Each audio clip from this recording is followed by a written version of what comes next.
A very good morning to all of you. Today we are going to discuss a new topic from the graph, which is how to find the shortest path in a graph. Our problem is कि हमारे पास एक graph है, उस graph को traverse करते समय हमें ये फाइंड करना है कि शॉर्टेस्ट पाथ क्या है, और इसको डिराइव करके हम ये भी कह सकते हैं कि किसी भी ग्राफ की सोर्स नोड से बाकी के सभी नोड्स तक जाने के लिए, उन्हें ट्रैवर्स करने के लिए कौन सा पाथ शॉर्टेस्ट है. Shortest mean in the meaning of the lowest weight, कि जिसका पाथ में सबसे कम कॉस्ट आ रही हो, सबसे कम वेट आ रहा हो, दैट पाथ आपको चूज करना है. That path is called shortest path. इसके लिए हमारे पास जो एल्गोरिथम है दैट इज कॉल्ड डिजगस्ट्रा एल्गोरिथम. ठीक है, अब इस एल्गोरिथम को देखिए. ये एल्गोरिथम क्या कहता है? Dijkstra algorithm is a very famous greedy algorithm. Greedy algorithm means कि आपको क्या चाहिए, कि जो चीज आपको चाहिए, यानी आपके पूरे ग्राफ, वेटेड ग्राफ के अंदर आपको चाहते हैं कि सबसे कम से कम मेरा वेट शॉर्टेस्ट पाथ में रहे. So this is called your greedy algorithm.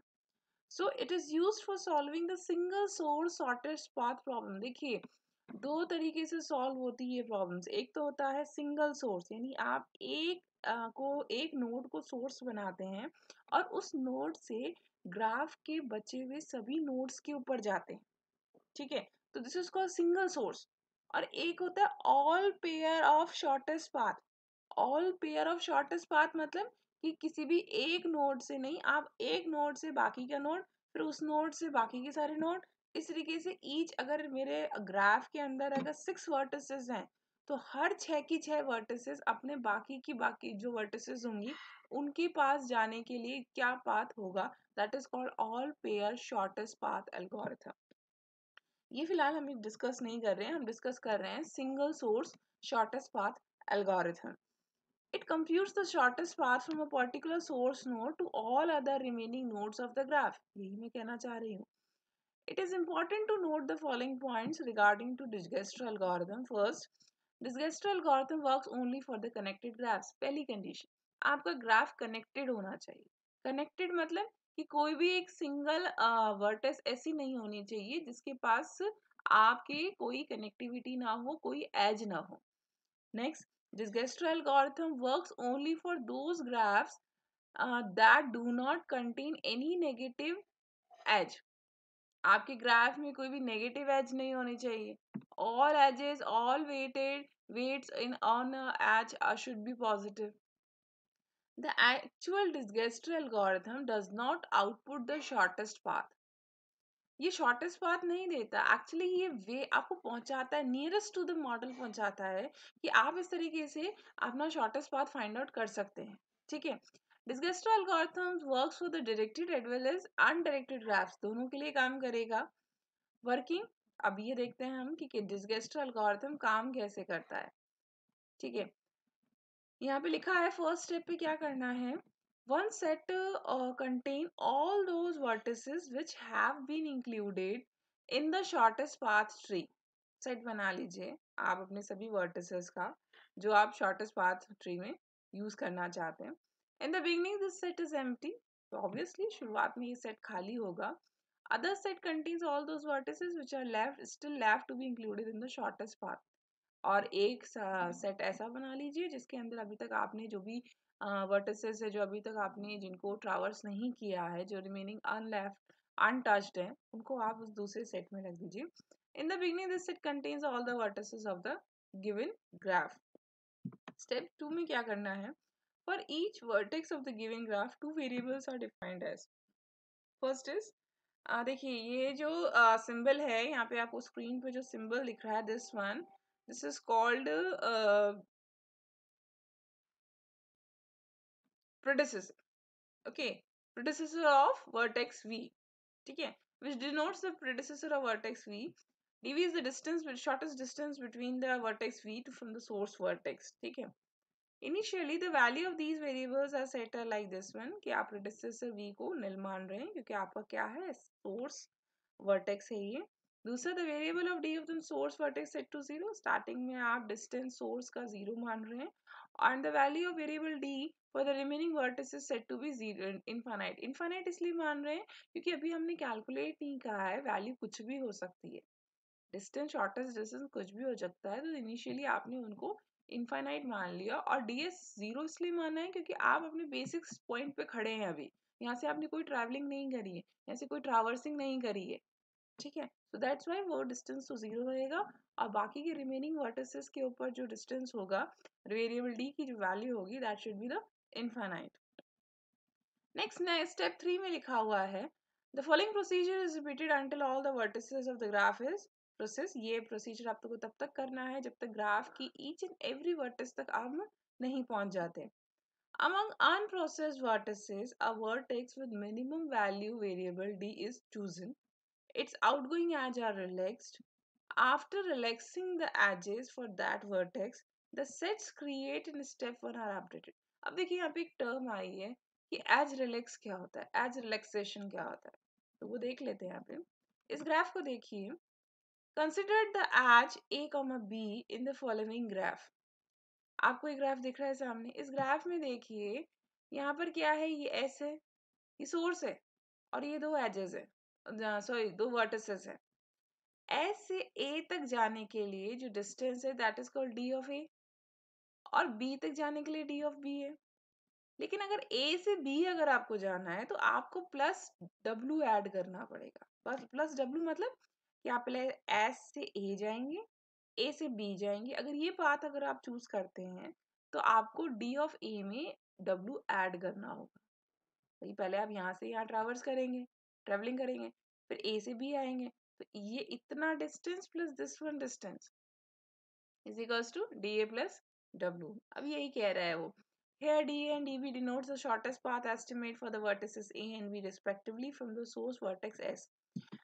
Now if DA plus DU is less than DB, यानी अगर आप ऐसे जाकर और फिर ऐसे आए, ये टोटल पाथ अगर कम पड़े आपको, इस शॉर्ट कम पड़े डायरेक्ट एस से बी आने में, तो आप क्या करेंगे, then DB is equals to DA plus B and DA with predecessor is A।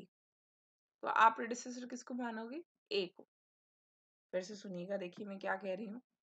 अगर आप दो पाथ है आपके पास में, एक आप बी के पास जाने के लिए, बी के पास जाने के लिए दो पाथ है, पहले एस से ए जाइए, ए से बी जाइए, ठीक है, या फिर आप एस से बी डायरेक्ट आ जाइए। तो अगर आप ये कहें कि एस से ए जाकर और ए से बी जाने पर मेरा टोटल डिस्टेंस कम है एज कंपेयर टू एस से डायरेक्ट बी आऊं, तो उस केस में हम ये आपसे कहेंगे कि आप इसी पाथ को फॉलो करिए और आपका बी का जो प्रेडिसेसर होगा वो ए हो जाएगा। यहाँ पे इसने यही चीज कही है। So this is called the age relaxation, कि जब आपको दो पाथ मिल रहे हो और उसके अंदर आप लंबा वाला रूट फॉलो कर रहे हैं क्योंकि आपका वेट कम आ रहा है, शॉर्टेस्ट पाथ आपको मिल रहा है, so that's why that is called age relaxation. अब एग्जाम्पल एक हम डिस्कस कर लेते हैं। Let us on the screen, this is a graph which is directed, which is connected, and it's weighted, which is positive weighted. Okay, so तीनों qualities जो हमने कहा था, तीनों जो constants थे Dijkstrau algorithm को apply करने के, all the constants are fulfilled here. ठीक है, now move on. First, what we have to do, we have to make the unvisited set. So unvisited sets are S, A, B, C, D, E. So total number of vertices in the given graph are S, 1, 2, 3, 4, 5, 6. So there are the 6 vertices on this graph. Unvisited set is empty because still we are not performing our algorithm. So that's why this visited set is empty. Now the next step, the two variables mean predecessor in the distance we have to initialize for the vertex. So as usual, initially the predecessors of all the vertices are nil because still we are not performing our algorithm. So that's why it's nil. And d of s is equals to 0. कि initially हमने यही माना है कि इस graph के लिए आपका स्टार्टिंग सोर्स अभी आप यहाँ पर है, तो ये वैल्यू अभी यहाँ पे डिस्टेंस 0 है और ए बी डी सी और ई के लिए वो इनफाइनाइट है। नेक्स्ट क्या करना है, चूज, हमने एस को चूज किया है और नॉट गोइंग द, अब देखिए फर्स्ट हमारा जो करेंगे कंपैरिजन था वो यहाँ से आया। एस से ए जाने पर आपको 1 वेट फॉलो करना पड़ रहा है, एस से बी जाने पे 5 फॉलो करना पड़ रहा है। दोनों में से देखिए कम कौन है, तो 1 है, so obviously we move for the S to A. तो हमने एस टू ए को मूव करा, एस टू ए चले गए, ओके। और यहाँ पे हमने इनका वेट लिख दिया कि हाँ ठीक है, ए पे पहुंचने के लिए हमको मिनिमम जो हमको ट्रेवल करना पड़ेगा दैट इज 1, और बी को ट्रेवल करने के लिए 5 करना पड़ेगा। सो हमने कहा कि एस हमारा विजिटेड हो चुका है और अनविजिटेड में अब हमारे पास है A B C D E. अब now next choose the vertex A, हमने ए वर्टेक्स को चूज किया नेक्स्ट। अब यहाँ से देख रहे हैं कि आउटगोइंग एजेस क्या है, ए से आउटगोइंग एजेस बी है, सी है, डी है। अब बी पे ऑलरेडी 5 है, बी पे ऑलरेडी 5 क्यों है, क्योंकि अगर एस से बी आता है तो उसको 5 पे करना पड़ेगा, ठीक है। अब देखते हैं क्या होता है। अब इन सब में से मिनिमम देखिए क्या है, मिनिमम ये 1 है, डी पे जा रहा है जो, तो आप इसको फॉलो करेंगे, ठीक है। तो इन सभी में से आपने क्या किया,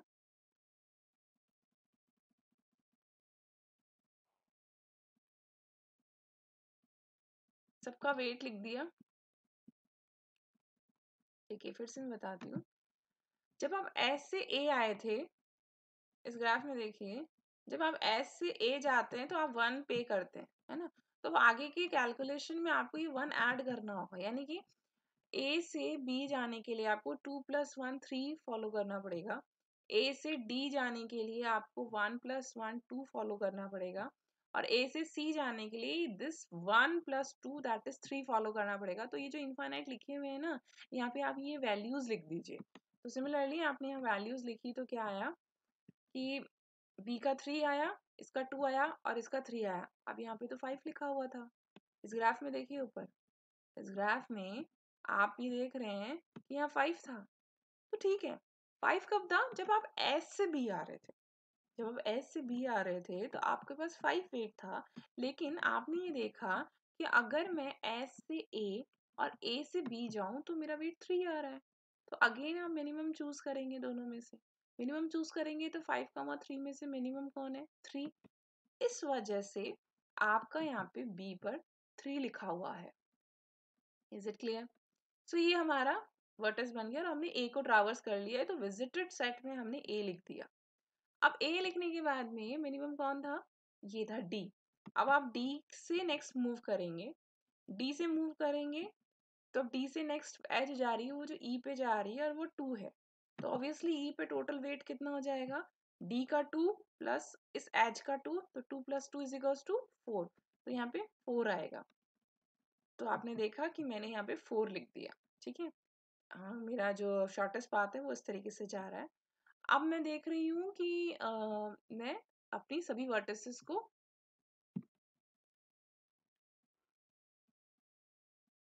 स्टिल मेरे पास कुछ रिमेनिंग लेफ्ट रह गया है, क्योंकि मेरी ग्राफ के अंदर तो सभी वर्टिसेस मुझे दिख रही हैं, बट एक्चुअली मेरा जो सेट है उसमें सभी वर्टिसेस नहीं आई हैं, है ना।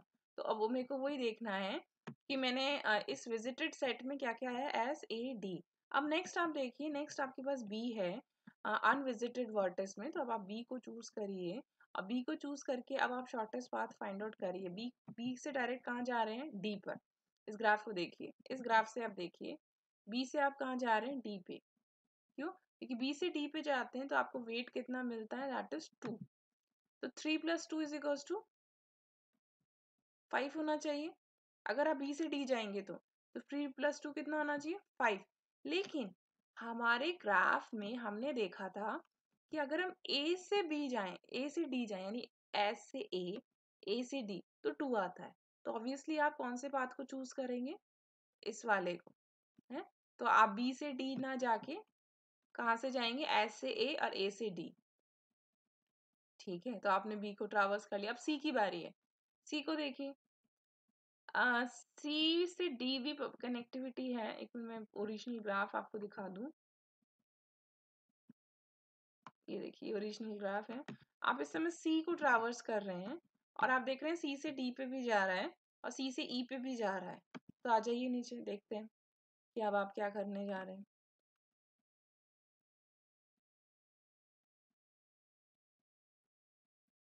ओके, सी से ई आ गया।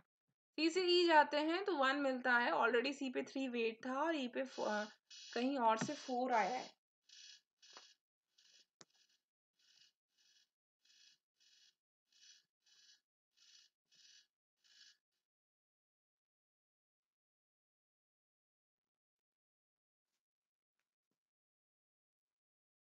अब आपने देखा कि सी पे ऑलरेडी 3 था और ई पर हम कहीं से ट्रैवर्स करते हुए आए थे, तब 4 था। तो दोनों ही केसेस में देखिए 3 + 1 4 है, तो आप इस 4 को चूज कर सकते हैं, कोई चेंज करने की जरूरत नहीं है। तो ई वर्टेक्स लास्ट में हमारे पास बचा है, तो ई वर्टेक्स हमने चूज किया और ई वर्टेक्स पे हमने देखा कि this is because the shortest path estimated of the vertex E is least, so outgoing edge of the vertex E are relaxed, so no outgoing vertices from E, so that's why आप E को as it is unvisited से visited में ले आएंगे। अब आप ये देखिए all vertices of the graph are processed और जो final हमारा shortest path है वो ये है। अब देखिए जो हम बात कह रहे थे डिस्गेस्टर एल्गोरिथम के लिए कि सिंगल सोर्स शॉर्टेस्ट पाथ है, तो सिंगल सोर्स को अब यहाँ से और ढंग से समझिए आप।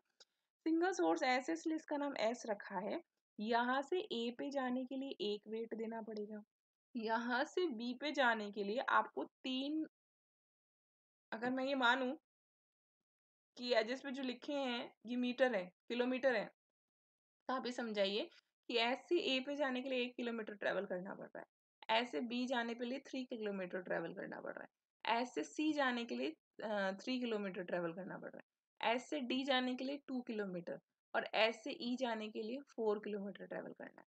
तो इन सभी नोड्स पे आपको डायरेक्टली एस से पहुंचना है। एस ही आपका सिंगल सोर्स है। एस से आप ए पे जाओ, बी पे जाओ, डी पे जाओ, ई सी पे जाओ, ई पे जाओ, लेकिन विद द शॉर्टेस्ट पाथ आपको जाना है। So this is about your the shortest path algorithm, Disgestra algorithm. I hope आपको समझ में आ गया होगा ये topic. Thank you so much.